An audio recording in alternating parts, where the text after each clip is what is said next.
ازيكم عاملين ايه؟ هعمل معاكم النهارده الشوكولاته الجميله دي. شوكولاته تويكس او مندولين، الناس اللي بتحب البسكوت وعليه كراميل وفوقيه طبقه شوكولاته جميله جدا جدا، والبسكوت مقرمش وكل حاجه مظبوطه 100%. لو حابين تشوفوا الطريقه وتعرفوا انا عملتها ازاي كملوا معايا الفيديو وشوفوا انا عملتها ازاي. نعمل البسكويت معانا هنحتاج مع بعض هنا حوالي كوباية كبيرة معيارية من الدقيق، وعليها كمان معلقتين كبار بالشكل ده كده اهي. هنحط معلقتين كبار على كوباية كبيرة من الدقيق الأبيض، ومعانا كمان رشة من الملح، وكمان هنحتاج معلقتين كبار من السكر اهو. نقلبه اهو بالشكل ده. وهنحتاج بعد ما قلبنا كده السكر مع الدقيق مع رشة الملح، هنحتاج كمان بيضة اهو، شايلين منها الصفار وحاطين البياض بتاعها. هننزل ببياض البيضة اهو. طالما حطينا بيض يبقى كمان هنحتاج رشة من الفانيليا السايلة اهي، حوالي كده معلقة صغيرة من الفانيليا السايلة اهي. نبدأ بقى نقلب كده بياض البيضة مع الدقيق، يعني ندخل جواه كده البيضة اهي. طبعا بيضة بدرجة حرارة الغرفة، ما تبقاش ساقعة، يفضل طلعينها يعني من التلاجة قبلها بفترة اهو. اهو مجرد ما اختفى كده البياض معايا مع الدقيق اهو، معانا بقى تلت كوباية من الزبدة السايلة اهيت، وهنحط كمان معاها معلقة كبيرة اهو. يبقى انا حطيت تلت كوباية من الزبدة، طبعا كل كوباية معياري، المقادير بالكوباية المعياري اهو. اهو زي ما انتم شايفين، مع معلقة كبيرة كمان كده بايدي بقى اهو. هبدأ افرك كده الدقيق مع الزبدة بالشكل ده كده اهو. ادخلهم في بعض كده بالشكل ده اهو. هلم فيه بقى بالشكل ده مع الدقيق مع السكر مع الزبدة اهو. ممكن تعملوا ميكس بين الزبدة والزيت يعني، او تحطوا مثلا ميكس بين السمنة والزبدة او السمنة والزيت، بس الافضل في البسكوت بيكون الزبدة، بتدينا نتيجة احسن وطعم احلى. بس انتوا ممكن تحطوا الميكس بين زبدة وزيت، توفير يعني. بس اهو نلمها بقى، نعجن فيها كويس كده بايدينا لغاية لما الزبدة كلها تدخل مع الدقيق معايا اهو، وتبقى عاملة زي العجينة كده اللينة شوية يعني اهو. افضل اعجن فيها، اذا لقيتوها مفرولة قوي ممكن تزودوا كمان رشة من الزبدة تاني، بس هعجنها واوريها لكم اهي. معانا عجنتها بالشكل ده اهي، شايفين القوام بتاعها. انا زودت كمان معلقة كمان كبيرة من الزبدة اهي بالشكل ده كده. هنبدأ بقى نفردها مع بعض. هنا فردنا اهي ورقة زبدة كده على الرخامة، وهنحط فوقيها العجينة بتاعة البسكوت.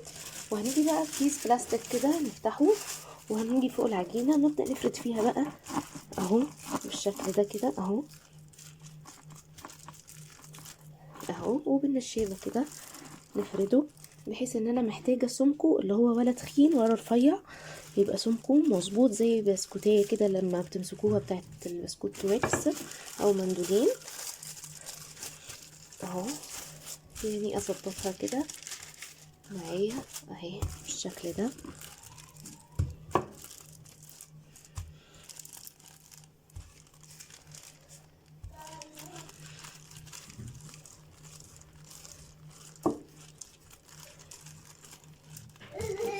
بس كده.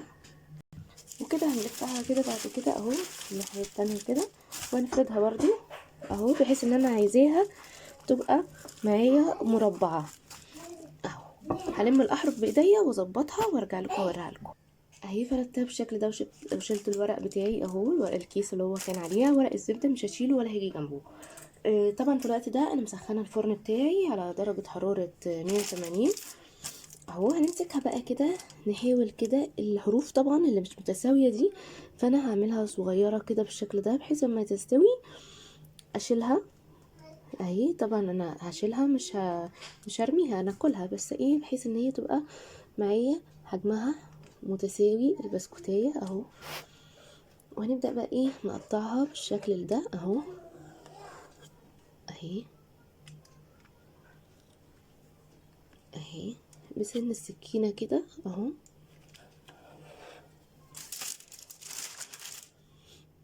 اهو. كلها نعملها بنفس الطريقة كده اهو بسن السكينة كده ونقطعها اهو. اهم حاجة نقطعها قبل ما تدخل الفرن عشان لما تطلع ما تتكسرش معانا، تكون جاهزة معانا متقطعة اهيت بالشكل ده كده اهو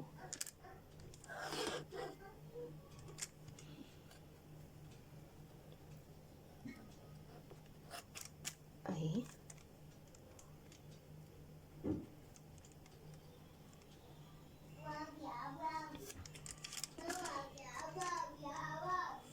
اهي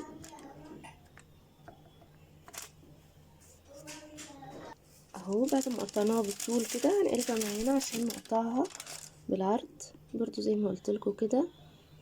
احاول بس الحروف كده اهي بالشكل ده كده اهي. طبعا طول البسكوتة زي ما انتوا عايزينه اهو، يعني يفضل يكون طويلة. انا هنا إيه سرحت شوية فرحت قصرت البسكوتة معايا، هي المفروض تبقى حجمها طويل، يعني هنقسمها ل3 اجزاء اهي بالشكل ده اهو. نجيب بقى صينية معانا، المفروض بقى نخرمها بالشوكة اهو. يعني نحاول نخرمها بالشوكة بالشكل ده اهي اهي. هعمل كل الكمية بنفس الخرام كده اهو. خرمته بالشوكة بالشكل ده. ممكن تخرموه قبل ما تقطعوه، ممكن بعد ما تقطعوه، مفيش اي مشاكل. هنجيب بقى صينية على حجم بتاعنا ده. معايا صينية اهي، هشيلها بقى البسكوت بورق الزبدة زي ما هو كده، هرفعه وانزل بيه في الصينية بالراحة بس كده عشان ما يتهريش معايا. انا حابة انها تكون على القد متبقاش واسعة، واقول لكم ليه واحنا بنشتغل. ورق الزبدة الزيادة ده هنقص الطراطيف بتاعته، قصيت الاطراف بتاعت ورق الزبده، وهنسيب برضو فيها اطراف صغيره بحيث ان احنا لما تطلع نشدها ونطلعها على طول. فرن سخن زي ما قلت لكم على درجه حراره 180، هندخلها فوق وتحت. هتاخد بالظبط معاكم 10 دقايق، من 10 ل 12 دقيقه على حسب درجه حراره الفرن بتاعكم، لغايه ما لونها يحمر واوريها لكم اما تطلع.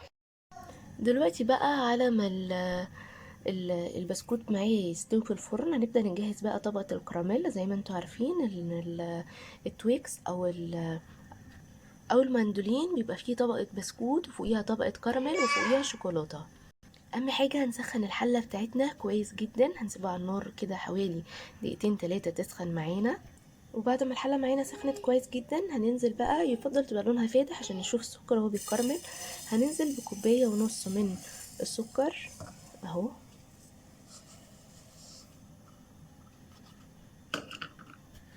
اهو، ونص كمان سكر. مش هقلب فيه، بس انا كل شوية هديله تحريكة كده اهو بالشكل ده اهو.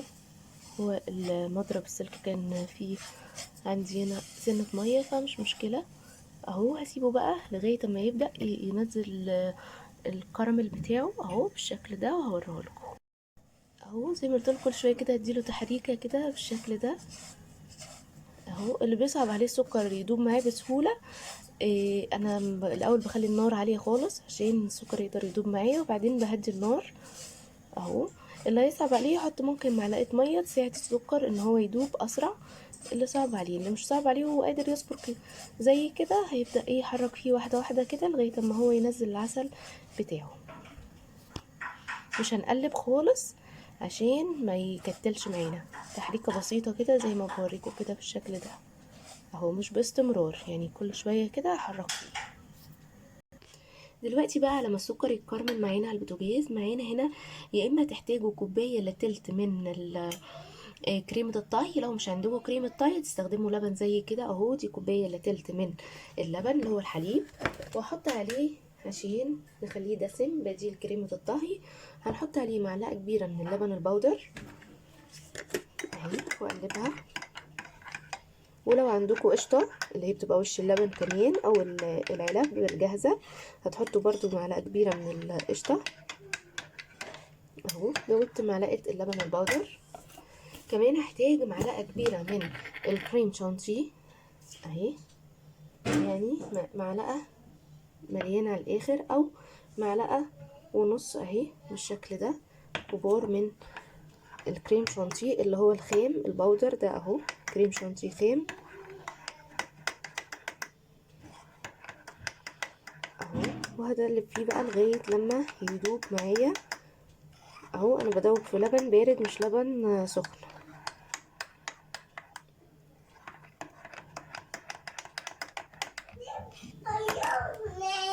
بس اهو اقلب فيه بقى لغايه ما يدوب معايا خالص. ارجع اوريكم بقى السكر. شايفين السكر على النار اهو بدأ يسيح بالشكل ده اهو. حرك فيه بقى بالشكل ده كده لغايه ما يسيح معايا كله اهو اهو. في المرحله دي بقى لما بدأ يسيح معايا ههدي عليه النار عشان ما يتحرقش معايا، عشان طبعا السكر لو اتحرق هيمرر. هنوطي بقى عليه النار ونسيبه بقى ايه لغايه ما يسيح كله. شايفين السكر داب معايا اهو بالشكل ده اهو اهو. شايفين اهو. دلوقتي بقى معانا هنا مكعبين من الزبدة، هننزل بيهم على معايا السكر اهو، يعني حوالي كده معلقتين كبار من الزبدة اهو. هننزل بيهم، يعني انا كنت مسيحة هنا الزبدة فجبت شوية صغيرين اهي. وايه بالراحة كده هنحرك معانا الصوص كده بالشكل ده اهو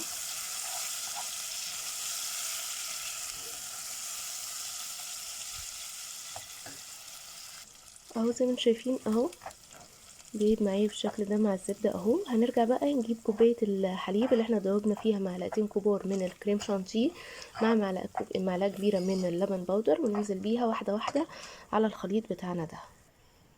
هنبدأ بقى النار هادية معايا. هننزل باللبن اهو واحدة واحدة كده بالشكل ده اهو اهو بالشكل ده اهو. وبعد ما دابت كده معانا اهو ننزل بها كمية كمان من الحليب، وننزل بقية كوباية مية اهي، ونقلب. لو في كتل معاكم ما تقلقوش خالص، هتدوب معاكم واحدة واحدة كده هتدوب اهي. نفضل نقلب لغاية تلاقيها كلها دابت من الحرارة معايا، فما تقلقوش خالص لو اتجمد معاكم او مسك معاكم شوية اهو. هيفك كله مننا دلوقتي وهوريهولكوا هعمل ازاي اهو بالشكل ده كده. هسيبه بقى على النار كده لغايه ما كل التكتلات دي معايا تدوب اهو. زي ما انتم شايفين كده اهو بدأ ايه يغلي وكل التكتلات اللي فيه راحت اهو. هسيبه بقى يغلي شويه كده عشان يتقل معايا. انا محتاجاه زي صوص الطوفي كده، مش كراميل خفيف. فانا اهو بالشكل ده. نروح نبص بقى على البسكوت. البسكوت طلع معايا اهو، قعد بالظبط معايا في الفرن لمده ربع ساعه اهو. زي ما انتم شايفين استوى وبقى واخد لون وجميل اهو بالشكل ده اهو. هنسيبه بقى يهدى ويبرد يكون الصوص الكراميل جاهز معايا. زي ما انتم شايفين صوص الكراميل بتاعي ما عادش فيه اي تكتلات، كل السكر داب اهو بالشكل ده. هسيبه بقى يغلي معايا غلوتين وهطفي عليه ويبقى جاهز معايا صوص الكراميل اهو معايا. ده صوص الكراميل اهو بعد ما سبته بارد اهو بالشكل ده، بارد خالص. اهم حاجه ما نحطوش وهو سخن. والبسكوت معانا بارد اهو. هنبدا بقى ننزل عليه بالصوص الكراميل بتاعنا اهو معايا بالشكل ده كده. هننزل بقى بالشكل ده كده عليه اهو، واحاول اوزع كل الكميه على البسكوت بتاعي اهو. ونفرده معانا اهو بالشكل ده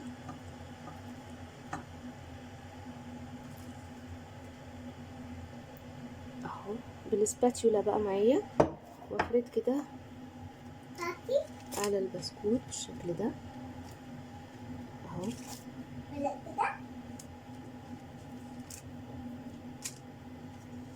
اهو اهم حاجه ان انا الاول بسكينه فردتهم تاني بحيث ان انا اتاكد ان هما مفكوكين من بعض مش ماسكين في بعض، عشان لما احط الكراميل البسكوت ما يبقاش جامد في بعضه. اهو انا عايزه بس افرد عليه طبقه الكراميل.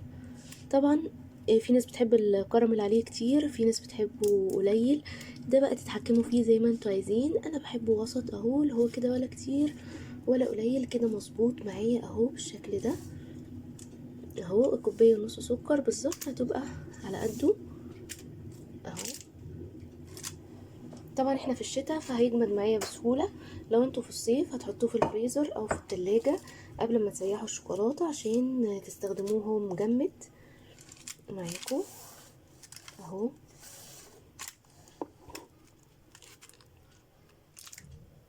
انا فردته اهو معايا بالشكل ده اهو. هبقى ايه الف كده الصينيه واظبطه، ممكن تنقلوه في مكان تاني بس انا بستخدم كله في نفس المكان اهو اهو بالشكل ده اهو. بس كده بقى جاهز معايا. هسيبه بقى في التلاجة يجمد، وبعدين الفراغات بتاعتي بقى بالسكينة همشي بيها بسهولة من غير اي مشكلة ما تقابلني ولا اي حاجة اهو. في شوية كراميل بس اغطي بيهم بقية البسكوت ده، حسيت ان هو قليل شوية عليه اهو. هحطه بقى يجمد معايا في التلاجة، وقبل ما احط الشوكولاتة هوريها لكم نسيح بقى مع بعض الشوكولاتة. بعد لما سبته جامد اهو معايا في التلاجة، انا طلعته بره طبعا احنا عشان في الشتاء فسايباه بره جامد لوحده. إيه لو انتوا في الصيف طبعا هتحطوه في التلاجة او في الفريزر قبلها بفترة اهو. طبعا ايه الفوارغ بتاعة البسكوت كانت متحددة بالشكل ده، فانا ايه اتكيت عليها بالشكل ده بحيث ان البسكوتية تكون معايا ايه اقدر اشيلها على طول. طلعت طبعا ورقة الزبدة الرخيمة اهي بالشكل ده، شلتها من الصينية اهو. وبعد ما نسيح الشوكولاته بقى هنشيل بسكوتيه بسكوتيه دلوقتي ونحطهم على جنب كده لغايه لما نسيح الشوكولاته ننزل بيها في الشوكولاته اهي، وهوريها لكم بعد ايه اما اسيح الشوكولاته بتاعتي. معانا هنا شوكولاته خام اهي، شوكولاته بالحليب اللي هي الشوكولاته الخام، سيحتها في حمام ميه او في الميكرويف براحتكم، هتسيحوها وتحطوها في اي حاجه عندنا هنا. ونيجي بقى بالبسكوت بتاعنا نطلعه بالراحه من ورق الزبده اهو، واحده واحده كده نبدأ نطلعها من على ورقة الزبدة اهي بالشكل ده كده،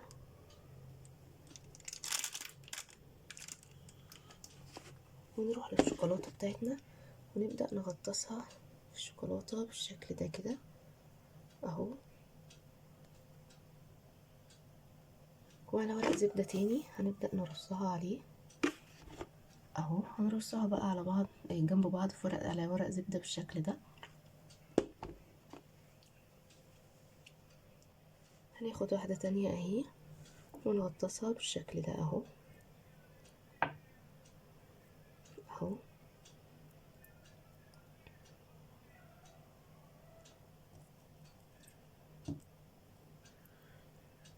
اهو ننزل لسه زيادة كده وننزل على ورق الزبدة بالشكل ده. طبعا هنسوي بقى الشوكولاتة من على الجناب كده، وهكذا هكمل بقية الكمية وارجع لكم تاني. ده شكلها اهو بعد ما اتعملت اهي، شايفين ايه انا عملت فيها تجزيعات كده بالشوكة عشان تبقى قريبة شوية من شكل التويكس. هوريها لكم اهي، شايفين هي جمدت ازاي، شايفين جمدت من جوه اهي، شايفين قرمشة وشايفين طبقة الكراميل مع الشوكولاتة مع البسكوت، جميلة جدا جدا. تقدروا تحتفظوا بيها بقى في اي علبة تلاجة او في اي علبة عندكم تحتفظوا بيها برا اذا كنا في الشتاء زي دلوقتي، او تقدروا تحتفظوا بيها في الفريزر سوري في التلاجة في علبة برضو محكمة الغلق عشان ما تلقطش حاجة منكم، وتطلعوا وقت ما تاكلوا على قد الاكل بتاعكم اهي. جميلة جدا، عايزاكم تجربوها بالطريقة دي هتعجبكم جدا جدا وهتعجب ولادكم كمان. اهم حاجه قبل ما نشيلها نسيبها تنشف خالص وبعدين نشيلها. لو في الشتاء هتنشف بره زي ما نشفت كده، لو في الصيف هتحطوها في التلاجة شويه هتجمد معاكم الشوكولاته. دي شكلها بعد ما قدمتها اهو. عملت من حوالي كوباية دقيق عملت حوالي 25 وحدة تويكس جميلة وطعمها جميل. صدقوني هتعجبكم، جربوها بالطريقة دي هتعجبكم جدا جدا. ما تنسوش طبعا لو مش مشتركين في القناة تشتركوا في القناة وتفعلوا الجرس، وما تنسوش اللايك والشير. اشوفكم على خير، باي باي.